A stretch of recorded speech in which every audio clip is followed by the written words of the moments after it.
اللهم صل على محمد وعلى آل محمد كما صليت على إبراهيم وعلى آل إبراهيم إنك حميد مجيد وبارك على محمد وعلى آل محمد كما باركت على إبراهيم وعلى آل إبراهيم إنك حميد مجيد. Tout pouvoir m'a été donné, ça veut dire quoi? Tout pouvoir, ça veut dire quoi? Tout pouvoir m'a été donné, ça veut dire quoi? Qui lui a donné le pouvoir? C'est le Père. Qui lui a donné le pouvoir pour être sauveur? Qui c'est le Père? Qui a donné le pouvoir à Dieu pour être père? C'est Jésus. Ok, ça va finir. Non, qui a donné le pouvoir à Dieu pour être père? C'est Jésus. C'est Jésus. C'est Jésus. Ok, ça va finir. Donc vous avez tous suivi la vidéo. Donc il plane ou bien il est en train de bivouaquer entre le paganisme et puis l'athéisme. Et c'est du voir. Il est en train de bivouaquer entre le paganisme et puis l'athéisme. Donc ce qu'il utilise c'est quoi? La technique de dénigrement pour s'afficher. La technique de dénigrement pour critiquer ou bien pour s'afficher. Ça ne peut pas passer comme ça. Les versets que j'ai donnés sur le prophète sallallahu alayhi wa sallam en parlant des parents, le saint vient de la montagne des parents, il s'agit de qui? Tu sautes toutes ces prophéties là. Tu vas en fait t'approcher sur un lapsus en faisant croire aux gens qu'on ne connaît même pas la prophétie de comment on appelle Daniel. Mais toi-même tu n'es même pas chrétien. Moi chez moi tu n'es pas chrétien. Tu n'es même pas un chrétien. Donc arrête de défendre ce que tu défends. Tu n'es même pas un chrétien. Parce que les paroles blasphématoires qui sont dans ta bouche, ça n'a jamais été prononcé par un mécréant ou par un chrétien. Donc je dirais simplement l'exemple de Salomon, toujours imité de la mécréance mais jamais égalé. Personne ne peut t'égaler dans la mécréance. Personne ne peut t'égaler. Parce que Jean 14 verset 24, ou bien Jean 14 verset 28, ou bien Jean 13 16, le Père est plus grand que moi. N'est-ce pas? J'avais fait certains lapsus. Pourquoi? Parce que j'ai dit le deuxième retour, ou bien le deuxième retour de Jésus. Est-ce que Jésus est retourné deux fois? Non. C'était la deuxième venue de Jésus. Et il y a un chrétien qui était honnête, qui a dit qu'il a su que j'ai fait un lapsus. Mais tu t'accroches dessus, n'est-ce pas? Et tu penses que tu as trouvé une âme solide pour essayer de détourner les gens du droit chemin en disant que non, les musulmans ne connaissent pas la prophétie de Daniel. Il faut attraper ta Bible, il faut jurer par Dieu qu'on ne connaît pas. Donc ce que tu fais, c'est du faux fuyant. Je vais t'expliquer ce qu'on appelle le lapsus. Le lapsus, c'est quoi? C'est une erreur qu'une personne peut commettre alors qu'il est inconsciemment, alors que ce qu'il est en train de dire de façon, comment on appelle ça? De façon pragmatique, il connaît les 7 choses, mais il se trompe en disant, en fait, en déplaçant les mots. C'est ça le lapsus, au fait. Est-ce que quoi? En latin, ça signifie trébucher, glisser.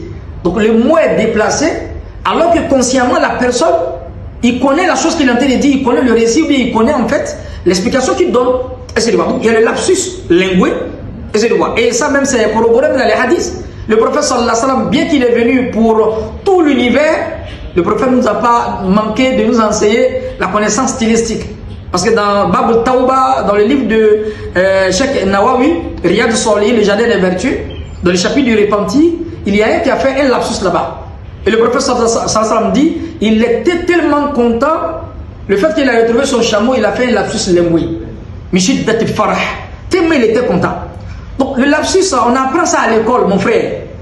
Est-ce que tu vois? Donc il y a le lapsus lingué, il y a le lapsus calami, il y a le lapsus clavis, c'est-à-dire une personne qui est en train de taper les claviers, il fait une erreur inconsciemment, n'est-ce pas? Et ça se voit. Alors que il n'a même pas voulu faire cette erreur-là. Bien qu'il connaît la chose, c'est-à-dire qu'il fait une erreur de clavier en écrivant un autre mot, en donnant en fait une autre écriture qui n'a rien à voir avec l'écriture réelle. Donc le lapsus lingué, le lapsus calami, le lapsus clavis, le lapsus lectionis, le lapsus memoria, c'est-à-dire quelqu'un a mémorisé quelque chose et puis bon, il oublie, il dit autre chose, contrairement à ce qu'il devait dire. Donc il y a plusieurs formes de lapsus. Donc tu ne peux pas prendre le lapsus qu'un musulman a fait et c'est ton habitude. C'est-à-dire si l'autre n'a pas dit le là-bas, il devait dire là-bas. Comme il n'a pas dit là, donc Jésus est Dieu. C'est-à-dire si nous dit Jamal, ou bien mes frères de la DDR, ou bien les fils de l'islam, où il doit dire le. S'il ne dit pas le, il dit là, automatiquement, Jésus est Dieu parce qu'il a déplacé les mots. Mais on appelle ça des perles-pépés d'enfants. Ce que tu es en train de faire, on appelle ça des perles-pépés, ce sont les jeux d'enfants. Donc tu ne peux pas laisser toutes les prophéties qui parlent des parents. N'est-ce pas? On a démontré cela. Deutéronome 33, verset 2. Genèse 21, verset 20 à 21. Tu mets toutes ces prophéties-là, tu vas t'accrocher sur un lapsus en pensant que tu es en train de t'accrocher sur un solide. Non, mon frère, tu fous le doigt dans l'œil. Est-ce que tu vois? Donc ta mécréance c'est une mécréance atypique. Donc Alexandre Salomon, je t'ai dit toujours imité de la mécréance, mais jamais égalé. Regardez la vidéo où il dit que c'est Jésus qui a donné le pouvoir à Dieu. Personne n'a dit depuis le monde des mondes. Donc de façon internationale, nationale, même tribale, il n'y a aucun chrétien de ce monde qui a prononcé ça. Donc tu as une mécréance atypique, tu bivouaques entre l'athéisme et puis quoi? Et puis le paganisme. Qu'Allah donne la compréhension. Tout pouvoir m'a été donné, ça veut dire quoi? Tout pouvoir, ça veut dire quoi? Tout pouvoir m'a été donné, ça veut dire quoi? Qui lui a donné le pouvoir? C'est le Père. Qui lui a donné le pouvoir pour être sauveur? Qui c'est le Père? Qui a donné le pouvoir à Dieu pour être père? C'est Jésus.